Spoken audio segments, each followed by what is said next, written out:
Now, I believe Lord Walney is with us now. Lovely to see you this morning. It's been a very, very busy week, particularly on your patch and issues that you're interested in, John, because, I mean, we've been seeing Britain go up in flames. You've said something interesting in a previous interview, and I just want to question you on it. You've sort of suggested that we might want to reintroduce COVID measures to deal with that. Does that what you mean? Or have you been misconstrued slightly? Explain what you mean. No, and I'm glad you've asked me about this, Camilla. No, not at all. The point I was making is that at points of national emergency, the British public, such as we had in COVID, the British public have shown that they are prepared to accept different and unusual approaches. And I think that in that context, if greater powers are needed for the police to be able to crack down on the troublemakers who are inciting these and inflaming these riots, I think there would be broad support for that. I think some of the people who never wanted lockdown in the first place and have been very cross about it have have misconstrued either deliberately or unintentionally what I was saying. So thanks for giving me the chance to make that clear.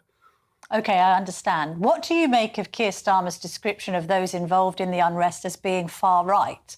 Many people who, for instance, turned out outside Downing Street because they wanted to show some solidarity with the victims, for instance, and their families in Southport, are rather aggrieved that they've been sort of lumped with the kind of EDL faction of these protests. Well, I mean, I think they would be if that is what he is saying. But I think, there is a lot of many attempts to try to control and distort narratives in this last week. I suppose there is in any situation of conflict, but it's being felt really keenly here. I'm sure the Prime Minister would never want to suggest that people who hold feelings very deeply, either grief for what has happened to those poor girls in Southport, or concerns about a range of issues from immigration to integration, are far right. But it has actually been those, I think, who've sometimes been trying to stir the pot unhelpfully this week, who are suggesting that he is labelling all those people far right. He's not. But, look, we've had debates on far left activism, and actually there have been people who've made actually really cogent points that if you have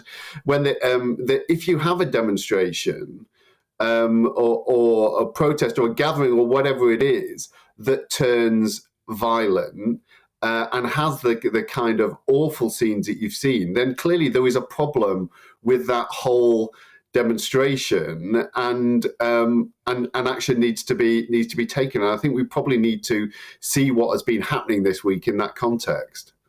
I mean, maybe people are aggrieved because, for instance, they saw what happened in Bristol with the Colston statue just being thrown into the water there, and it seemed as if there was a sort of, the police was standing off that. Maybe because it's involving left-wing students and those sorts of groups. Whereas if you get white working-class blokes draped in union flags causing havoc, I'm saying that both should be policed appropriately. There's this sense to which perhaps that the police have a different approach if people are wearing the flag as some kind of symbol than they might if perhaps the protest seems a bit more intellectual. Is that fair, Lord Walney?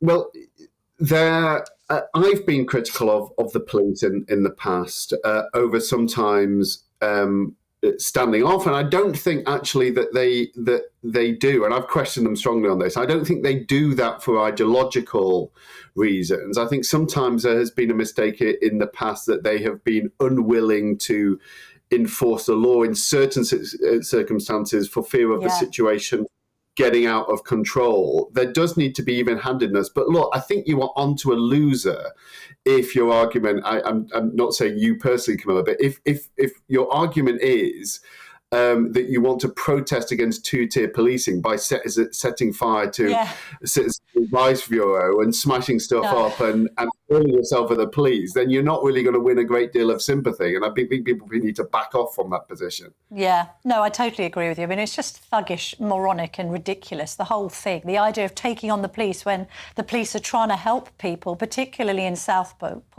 seems so inappropriate and wrong-headed. Just on this issue of MP and Prime Ministerial accountability, bit of criticism bubbling up this morning that Keir Starmer's due to go on holiday this week. People have said, why hasn't COBRA been convened? Why hasn't Parliament been recalled? Briefly, Lord Walney, what's your reaction to those statements?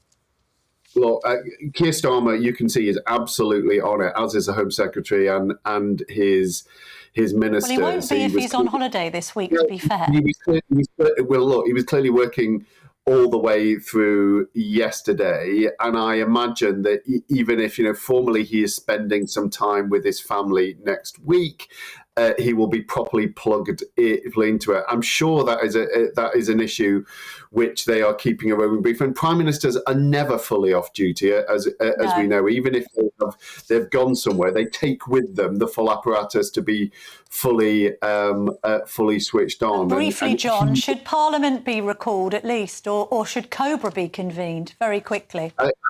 I would imagine COBRA may well be convened if this goes on. Parliament, well, look, let's see if this continues and we are into the space where potentially an emergency suite of powers or changes may be considered, then of course I think Parliament will want to be recalled in those circumstances.